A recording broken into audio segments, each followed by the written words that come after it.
안녕하세요. 오늘 마지막 세션이고, 이제 제 이름은 문지연입니다. 주제는 선언형으로 만드는 멀티클러스터이고요. 정확히는 클러스터 API랑 에버브S 패턴에 대해서 좀 알아보려고 합니다. 근데 발표 전에 일단은 제 자기소개를 간단히 할 건데요. 저는 이제 올해로 3년차 엔지니어고, 학부생 때 우연히 CI/CD를 경험했는데, 그때 좀 감동을 받고, 이제 클라우드, 데브옵스 이런 쪽에 좀 흥미를 느꼈습니다. 그래서 커리어로는 이제 스마일게이트에서 2년 반 정도 플랫폼 엔지니어링을 했고요. 그다음에 올해 8월부터는 K뱅크에서 SRE로 일하고 있습니다. 참고로 오늘 발표드릴 내용은 모두 스마일게이트에서 했던 일들입니다. 네? 더 가까이요? 네. 네, 그래서 목차인데요. 오늘 얘기할 내용 순서입니다.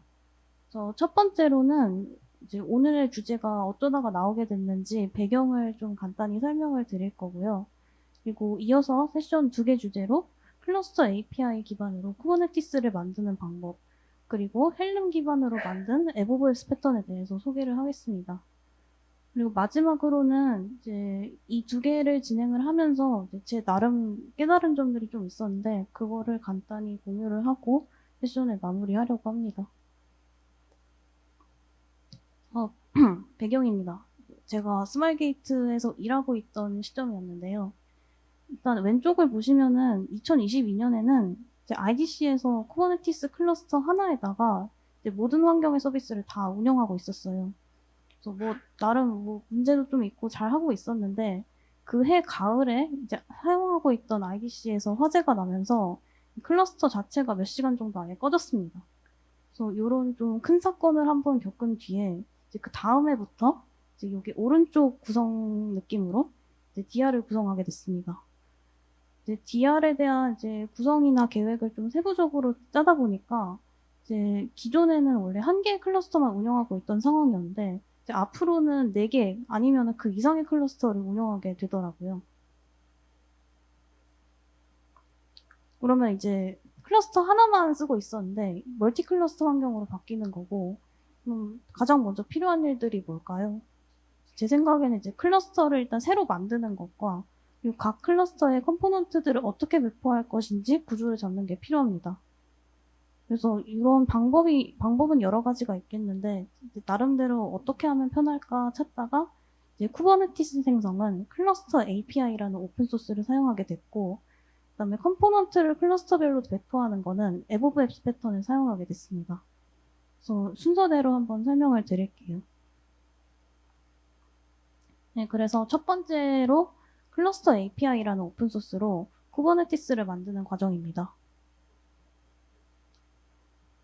우선 클러스터 API라는 거는 오픈소스인데요. 쿠버네티스의 라이프 사이클 관리를 쿠버네티스 스타일로 하는 오픈소스입니다. CNCF는 아니고 서브 프로젝트로 알고 있어요. 그래서 일단 왼쪽을 먼저 보시면요. 여러분 보통 쿠버네티스에 뭔가를 배포할 때 파드를 제일 많이 쓰실 테고 그 파드를 관리하면은 기본적으로 디플로이먼트라는 단위로 많이 쓰시게 되시죠. 이런 개념을 클러스터 API는 그대로 차용해서 노드 자체를 마치 파드를 관리하는 컨셉으로 그런 커스텀 리소스를 지원을 하고 있습니다. 그리고 이런 이제 컨셉의 커스텀 리소스를 몇 개 더 활용을 해서 이제 오른쪽처럼 결국에는 쿠버네티스 클러스터 하나 자체를 커스텀 리소스 기반으로 추상화를 시키게 됩니다. 그리고 또 특징이 있는데요. 프로바이더라는 형식으로 다양한 환경과 인프라를 지원하고 있습니다. 그래서 여기 인프라스트럭처라고 되어 있는 게 지원하는 환경이라 생각하면 되는데요.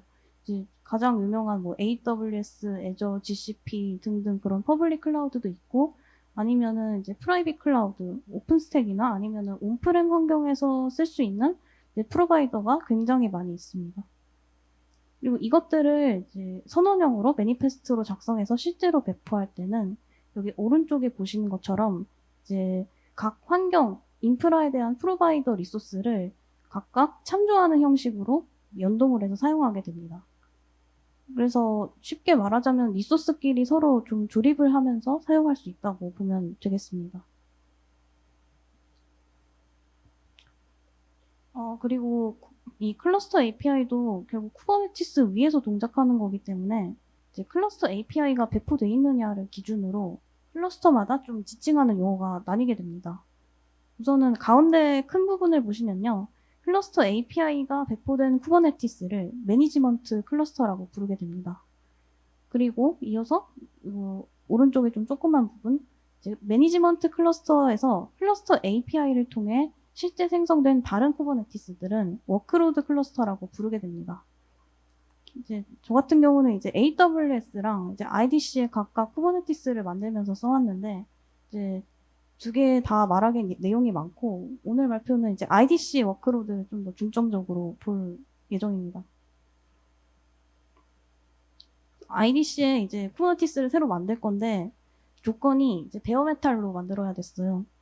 근데 이제 클러스터 API에 베어메탈을 지원하는 프로바이더가 몇 개가 있는데요.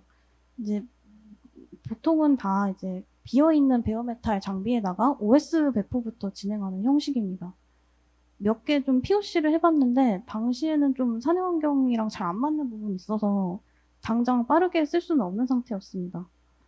그러면 이제 베어메탈은 쿠버네티스로 관리할 수 없을까? 그래서 좀 찾아보다가 알게 된 게 BYOH 프로바이더라는 건데요. 풀네임은 Bring Your Own Host입니다. 그래서 이 프로바이더는 특징이 뭐냐면 여기 좀 중요한 부분을 밑줄을 쳐놨는데요. 이미 리눅스 OS가 설치된 상태의 서버를 이제 선원형으로 관리할 수 있도록 합니다. 어떻게 관리하냐면은 내부적으로는 이제 그 관리할 대상 서버에 에이전트를 설치하고 그 에이전트가 데몬 형식으로 띄워지면은 에이전트를 통해서 매니지먼트 클러스터에 등록이 되는 과정입니다. 에이전트는 크게 3개의 역할을 수행하게 되는데요. 역할을 순서대로 한번 설명을 드리면 레지스트레이션, 셋업, 부트스트랩이 있습니다. 레지스트레이션은 아까 말했던 에이전트가 등록되면 그 서버 자체를 매니지먼트 클러스터의 커스텀 리소스로 등록하는 과정이고요. 셋업은 이제 내부적으로는 OCI 레지스트리를 통해서 그 관리할 서버에 쿠버네티스에 필요한 컴포넌트, 뭐 필수적으로 큐블렛, 컨테이너 D 아니면 뭐 큐브CTL 이런 것들을 설치하고 그다음에 삭제까지 관리하는 영역입니다. 그리고 마지막으로 부트스트랩은 이제 내가 관리할 서버들을 실제 쿠버네티스 노드로 변경하는 과정입니다. 이렇게 글만 보면은 사실 잘 와닿지가 않으니까 다음에는 이제 그림으로 한번 볼게요. 그래서 이 그림은 이제 에이전트를 기반으로 실제 서버들을 관리하는 흐름을 이제 약간 간소화해서 나타낸 그림입니다. 결국에는 관리하는 입장이다 보니까 관리자에서 필요한 부분을 좀 중점적으로 설명을 해놨는데요. 일단 첫 번째 필요한 부분은 관리자가 어떤 형태로든 서버에 에이전트를 데몬 형식으로 설치를 합니다. 그리고 에이전트 설치가 잘 되면은 그게 두 번째 과정인데 에이전트가 잘 구동되면은 바로 이제 타겟 매니지먼트 클러스터에 이 서버 1, 2, 3이 각각 커스텀 리소스, 정확히는 BYO 호스트라는 커스텀 리소스로 등록이 됩니다. 그리고 그 다음부터가 세 번째인데요. 세 번째부터는 관리자가 직접 서버 1, 2, 3에 들어가서 한 번씩 확인하고 그러는 게 아니라 매니지먼트 클러스터에서 이제 kubectl get BYO host 뭐 이런 커맨드를 통해서 이제 선언적인 리소스로 바로 서버들을 현황을 보고 관리를 할 수 있게 됩니다. 그럼 레지스트레이션은 여기에서 두 번째 과정인데요. 그래서 에이전트는 서버 안에서 구동될 때 자체적으로 이제 내가 사용할 매니지먼트 클러스터에 대한 큐브 컨피그를 가지고 있고 이제 나 자신만의 큐브 컨피그를 만들게 됩니다. 또 자신만의 큐브 컨피그를 기반으로 매니지먼트 클러스터랑 통신을 하면서 상호작용을 하는데요. 이런 상호작용하는 구조를 통해서 처음 에이전트가 올라올 때 자기 자신을 이제 매니지먼트에 이 BYO 호스트 서버 1번으로서 배포를 하겠다라는 요청을 하게 됩니다. 그리고 셋업은 설치 관련인데요. 에이전트가 이제 내가 관리할 서버 안에다가 필요한 쿠버네티스 컴포넌트를 이제 설치를 해주는 과정입니다. 이제 컴포넌트라고 하면 아까 말했던 큐블렛, 컨테이너 D 뭐 이런 것들을 설치를 하는데요. 이제 내부적으로는 이제 레지스트리, OCI 레지스트리 안에다가 내가 필요한 쿠버네티스의 형상을 컨테이너 이미지로 저장을 해두고, 여기서는 1.25 버전이라고 나와 있죠. 그러면은 이제 이런 상태로 저장을 해놨다가 에이전트의 셋업이 트리거가 되면은 에이전트가 레지스트리에 이 이미지를 풀로 받아와서 이미지의 형상을 이제 서버 안에다가 서버 안에다가 실제로 배포를 하게 됩니다. 근데 이게 아무것도 없는 서버에 에이전트만 설치하면 그 다음부터 관리가 되는 거라서 편하긴 한데, 문제가 있다면은 에이전트가 이 4개에 대한 삭제까지 같이 관리를 하다 보니까 좀 실제로 쓰기에는 위험도가 높아 보이더라고요. 그래서 저 같은 경우는 실제로 사용하진 않았고, 셋업 기능 같은 경우는 필수적으로 사용하는 게 아니라 그냥 이제 본인 선택에 따라서 활성이나 비활성화 여부를 정할 수가 있습니다. 그래서 저는 비활성화를 했고요.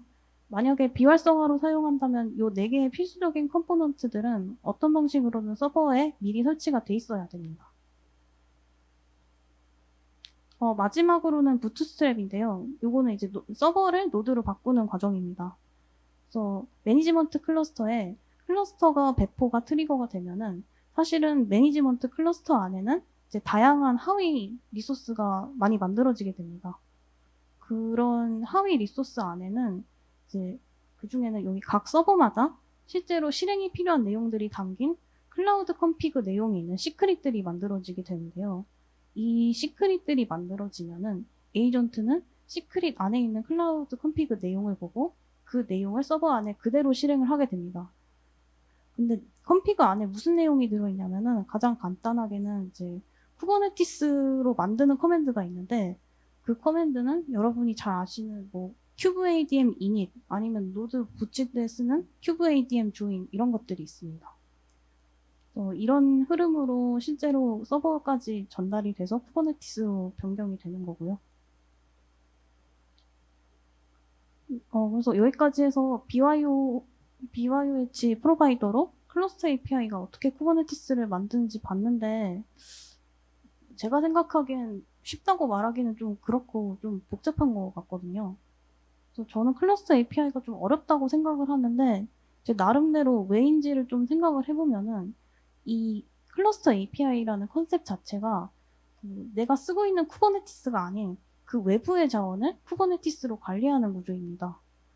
그래서 실제로 뭔가 쓰고 도입하고 아니면은 트러블 슈팅 할 때에는 쿠버네티스 오퍼레이터 패턴 자체에 대한 이해가 필요해요. 얘도 결국 오퍼레이터 패턴으로 만들어진 거라서 어떤 흐름으로 관리하고 있는지, 내부적으로는 어떤 로직이 숨겨져 있는지 그걸 볼 일이 필요하고요. 그리고 프로바이더나 인프라도 많아가지고 독스가 굉장히 복잡합니다. 그래서 독스로만 트러블 슈팅을 하기에는 한계가 있어서 결국에는 쓰다 보면 코드 레벨까지 볼 일도 종종 생기게 됩니다. 그리고 또 하나 느낀 게 그 클러스 API가 얘가 해주는 영역과 얘가 해주지 않는 영역이 헷갈릴 때가 있어요. 쓸 때 좀 구분을 명확히 해야 되는데, 처음에 약간 문서 읽어보고 POC를 해보면은 이 클러스 API가 편하게 이것저것 다 해주는 것 같지만 사실 얘의 비중은 그렇게 많이 차지하지가 않습니다. 이 클러스터 API는 그냥 기존의 뭐 쿠버네티스나 아니면 쿠버네티스가 올라가는 인프라에 대한 뭔가 내용이나 절차를 복잡했던 거를 좀 추상화시켜서 선언적인 리소스로 만들어주는 그냥 그런 툴이거든요. 그래서 만약에 쓰게 될 일이 있다면은 클러스터 API 자체를 보는 게 아니라 그냥 쿠버네티스 전반적인 지식이나 아니면 그 쿠버네티스가 올라가는 인프라 환경에 대한 다양한 지식이 좀 필요합니다. 근데 선언형으로 관리되고 쿠버네티스로 이제 지속적으로 관리가 되니까 좋은 점도 많긴 해요. 그래서 여러분 중에도 아마 클러스터 API를 알고 있거나 이제 도입하는 걸 이제 고민 중인 분들도 계실 것 같은데, 자료를 아마 많이 찾아보시게 될 거예요. 자료가 여러 가지로 많긴 한데, 제가 제일 추천드리는 거는 공식 커뮤니티에 있는 슬랙 채널입니다. 이제 프로바이더도 있고, 코어 프로바이더도 있는데, 각 이제 프로바이더의 리드미를 좀 찾아보시면은, 맨 밑쯤에 이제 슬랙이 있어요. 근데 이 슬랙 채널에 들어가 보면은, 이제 전 세계에서 질문도 많이 나오고, 아니면은 질문 아니더라도 새로운 정보가 빨리 나오기 때문에 추천을 드립니다. 그리고 그 밖으로는 쿠버네티스 독스 자체도 추천을 드리는데요. 생각보다 이게 클러스터 API가 그냥 쿠버네티스를 관리하는 툴이다 보니까 아예 그냥 쿠버네티스 자체를 볼 일이 많아요. 그래서 그 이제 필요한 내용들은 사실 독스 안에 어딘가에 잘 숨겨져 있기 때문에 이제 독스를 자주 보시는 것도 좋습니다. 여기 첨부한 2개 링크가 있는데요. 이 2개 링크는 제가 클러스터 API 구조 만들고 그다음 배포하고 그런 걸 하면서 거의 뭐 레퍼런스 느낌으로 네, 레퍼런스 느낌으로 제일 많이 봤던 링크 2개예요. 그래서 이런 것도 한번 보시면 좋을 것 같습니다. 그래서 여기까지가 클러스터 API고 이제 다음 주제로는 이제 헬름으로 구현한 에버브앱스 패턴입니다. 이제 여러분 배포할 때 아르고 CD 많이 쓰실 것 같은데요. 이제 아르고 CD는 이제 내가 실제로 배포할 워크로드들을 어플리케이션이란 리소스로 관리를 하잖아요. 근데 이 어플리케이션 리소스를 효율적으로 관리하는 방법은 2개 정도 있습니다. 하나가 에버브앱스 패턴이고 다른 하나는 어플리케이션 셋, 줄여서 앱셋이라고 이제 아예 별도의 커스텀 리소스를 쓰는 방법입니다. 그래서 에버브앱스 패턴은 이런 느낌인데요. 이제 워크로드를 배포할 앱들이 이제 여러 개가 있고 그러면은 이 앱들에 대해서 이 앱들의 형상을 관리하는 어플리케이션을 앞단에 하나 더 만드는 방식입니다. 근데 이런 패턴으로 만들면은 이제 만약에 UI 많이 쓰실 것 같아서 UI로 보면은 이 어플리케이션에 대한 UI를 들어가면은 여기 있는 UI가 다 나오거든요. 그래서 이제 현황 찾기도 편리하고 이제 가시성이 좋아집니다. 그리고 앱 자체를 좀 내가 원하는 단위로 패키징을 할 수 있다. 그런 장점이 좀 있습니다. 그리고 어플리케이션 셋, 앱셋은 패턴은 아니고 어플리케이션이랑 완전 별개의 리소스입니다. 그래서 이 앱셋은 약간 앱에 대한 템플릿을 미리 만들어주는 용도인데요. 여기 이게 좀 제가 너무 작게 했는데 템플릿이거든요. 템플릿은 그 헬름처럼 동일하게 그 템플릿을 쓰고 있고 그다음에 제네레이터를 통해서 템플릿에 실제 들어갈 내용을 어떻게 만들지 정의를 하고 있습니다. 그래서 이 앱셋을 배포하면은 이 제너레이터랑 템플릿에 정의한 내용대로 그 하위의 앱들이 자동으로 생성이 되고 관리가 되게 됩니다. 그래서 이거 하나만 배포하면 요거들이 다 만들어지는 거예요. 저는 처음에는 그 배포 구조를 잡다가 앱셋을 쓰려고 했는데 결국 중간에 걷어냈습니다. 이게 자동으로 하나만 앱셋만 보면 되고 관리되는 건 좋긴 한데 실제로 쓰다 보니까 안 맞는 게 좀 있었는데요. 제일 큰 문제는 이제 앱셋으로 만든 앱들은 그 앱을 운영자가 한시적으로 설정을 좀 변경할 일이 있을 때 그게 연동이 잘 안 돼요. 그러니까 만약에 내가 UI에서 이제 특정 앱에 대한 오토싱크를 좀 자주 껐다 켰다 할 일이 있는데 그 내가 바꾼 형상이 앱셋의 형상과 맞지 않다? 그럼 앱셋이 마치 그 앱에 대한 컨트롤러처럼 동작하기 때문에 내가 바꾼 설정을 원복을 시킵니다.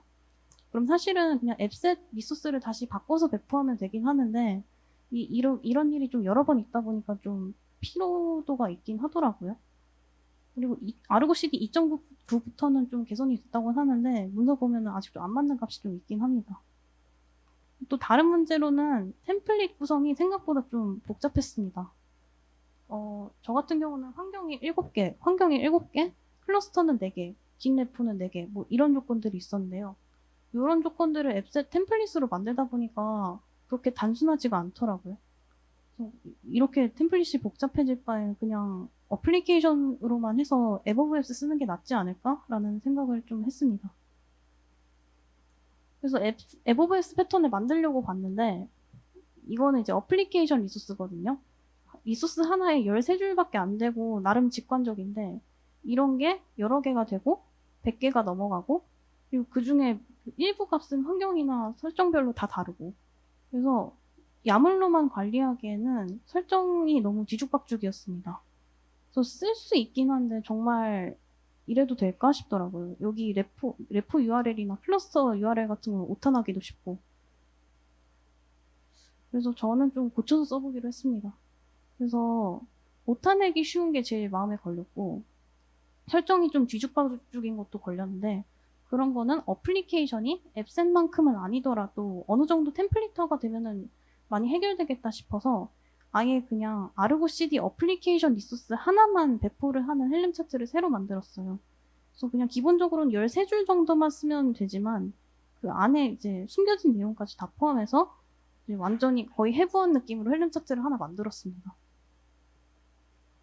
그리고 또 특이사항이 있는데요. 이제 서비스가 하나인데 이 하나를 이제 클러스터나 환경별로 나누다 보면은 같은 서비스라도 앱은 10개 이상이 나와요. 그럼 이런 것들은 또 어떻게 편하게 관리할 수 있을까 하다가 이제 아까 만든 헬름 차트를 재활용하는 방식으로 쓰기로 했습니다. 그래서 아까 만든 헬름 차트는 이제 OCI 레지스트리 안에다가 저장을 해두고 이제 앞으로 내가 쓸 헬름 차트에는 이게 차트점 야물이거든요. 그래서 디펜던시에 그다음에 레지스트리 주소를 이렇게 적어주면은 내가 레지스트리에 올려둔 차트를 재활용할 수 있습니다. 그래서 이런 식으로 활용을 했고요. 근데 재활용을 하더라도 밸류즈는 작성이 필요하겠죠? 그래서 밸류즈를 작성할 때는 이제 오타를 좀 최소화할 수 있는 거에 중점을 뒀는데 일단은 뭐 네임스페이스나 클러스터명 이렇게 자주 안 바뀌는 정보나 중요한 정보들은 커먼 밸류즈라고 해서 아예 특정 단위가 공통으로 쓰는 값으로 빼뒀습니다. 그리고 이제 서비스가 많이 있을 텐데 서비스별로 달라질 수 있는 영역, 뭐 이름이나 아니면 소스의 패스 이런 것들은 아예 별도의 서비스마다 별도의 야물로 관리를 했습니다. 그래서 여기까지 보면은 그냥 그 아르고 CD 앱 한두 개를 배포하는 헬름 차트가 여러 개인 상태인데요. 근데 이 앱 오브 앱스 패턴이라면은 이 여러 개의 앱들을 한눈에 볼 수 있어야 됩니다. 그러면 이 다수의 차트들을 하나로 엮어줄 무언가가 필요한데요. 그래서 그 하나로 엮어줄 무언가를 찾다가 커스터마이즈를 썼습니다. 그래서 커스터마이즈가 사실 헬름을 좀 관리할 수 있어요. 잘 안 맞는 부분이 좀 있긴 한데, 그래서 이 커스터마이즈를 통해서 헬름 옵션들을 써서 이제 동일한 깃 레포에 올라가 있는 다수의 헬름 차트를 하나의 리소스로 엮을 수 있게 됩니다. 그래서 여기 표시한 네모 부분이 딱 서비스 하나에 대한 그 요소인데요. 밑에서 보면은 내가 사용할 차트, 그 다음에 공통 변수로 넣었던 그 밸류스 야물, 그 다음에 이 서비스가 실제로 사용할 밸류스 야물, 이렇게 4줄짜리로 구성이 되어 있습니다. 그래서 이제 마지막으로 아르고 시드로 앱 하나만 배포해주면 되는데요. 그 앱이 바로 여기 중간에 있는 루트 앱이라는 어플리케이션입니다. 그 이름은 그냥 임의로 지었고요. 이 루트 앱은 사실 아까 제가 말씀드린 커스터마이즈를 바라보고 있습니다. 이 커스터마이즈 내용은 사실 같은 레포에 있는 헬름 차트들을 여러 개를 들고 있단 말이죠. 그래서 요거를 루트 앱을 배포를 하면은 실제로는 이제 제가 원하던 바였던 이제 하나의 앱에서 여러 앱을 관리하게 되는 앱 오브 앱스 패턴이 완성이 되게 됩니다. 그래서 다시 한번 요약을 해볼게요. 그래서 저 같은 경우는 앱 오브 앱스 패턴으로 뭔가 멀티 클러스터 배포를 편하게 하기 위해서 헬름과 커스터마이즈로 앱 리소스를 배포하게 됐고요. 헬름 같은 경우에는 어플리케이션이라는 야물 내용을 어느 정도 이제 표준화시키고 템플릿화를 시키기 위해 사용을 했습니다. 그리고 커스터마이즈는 이제 어플리케이션 야물을 헬름 기반으로 만들었는데 이 내용들을 하나의 앱으로 엮어줄 무언가가 필요했기 때문에 사용을 했습니다. 좀 이렇게 앱OS의 패턴이 문서를 보면 되게 쉽게 나와 있는 것 같지만 저는 좀 뭔가 절차가 있었죠. 근데 막상 이렇게 써보니까 되게 생각보다 괜찮았습니다. 이제 당시에는 배포 매니페스트를 모노레포 방식으로 쓰고 있었는데요. 네, 그러다 보니까 특정 레포 안에다가 특정 위치에 특정 네이밍으로 밸류스 야물을 쓰고 그다음에 그거를 커스터마이즈 리소스에 넣어주기만 하면 돼가지고 굉장히 직관적이었고요. 그리고 아까 보시면은 그 커먼 밸류즈처럼 뭔가 공통값을 따로 빼뒀잖아요. 그거 덕분에 이제 추후에 뭔가 뭐 네임스페이스나 클러스터 명이나 아니면 다른 라벨, 특정 라벨을 일괄로 변경해야 될 일이 있을 때 굉장히 유용하게 사용을 했습니다. 네. 그래서 여기까지 해서 클러스터 API로 쿠버네티스 만드는 거. 그 다음에 헬름 기반으로 에보브 앱스 패턴을 구현한 것까지 두 개 다 살펴봤는데요. 여기 장표에는 되게 내용이 많이 생략되어 있긴 했는데 하면서 시행착오가 굉장히 많았습니다. 그래서 그걸 시행착오 하면서 좀 느낀 점이 있었는데요. 우선은 이런 자동화랑 오퍼레이터 패턴이란 거는 굉장히 유용하고 강력한 툴이지만 항상 좋다고 할 수 있을지는 모르겠습니다. 항상 나이스하진 않은 것 같아요. 그래서 제 생각에는 보통 이런 툴들을 이제 리서치하고 POC를 할 때 보통 베스트 프랙티스 많이 찾아보시잖아요. 이 베스트 프랙티스 기반으로 구조를 짜고 적용을 하게 되는데 근데 실제 운영 상황에서는 그 베스트 프랙티스가 잘 안 맞는 경우가 있어요. 이렇게 좀 간극이 생길 때가 있는데 이렇게 간극이 생겼을 때는 베스트 프랙티스와 내가 운영해서 실제로 편해지는 점에서 타협점을 찾아 나가서 고치는 게 좀 중요하다고 느꼈습니다. 그리고 또 다른 걸로는 뭐든지 뭔가 새로운 구조를 만들 때는 시행착오는 꼭 있는 것 같거든요. 그래서 이런 시행착오 있는 거에 별로 연연해 하지 말고 그냥 그래서 그런 시행착오 경험들을 토대로 앞으로 더 나은 구조를 만드는 게 중요한 것 같습니다. 그래서 여러분도 뭔가 새로운 걸 시도할 일이 오시면은 그때 이제 뭔가 자신감을 갖고 여러 가지 시도를 해보시면 좋겠습니다. 네, 그래서 준비한 내용은 여기까지고 감사합니다.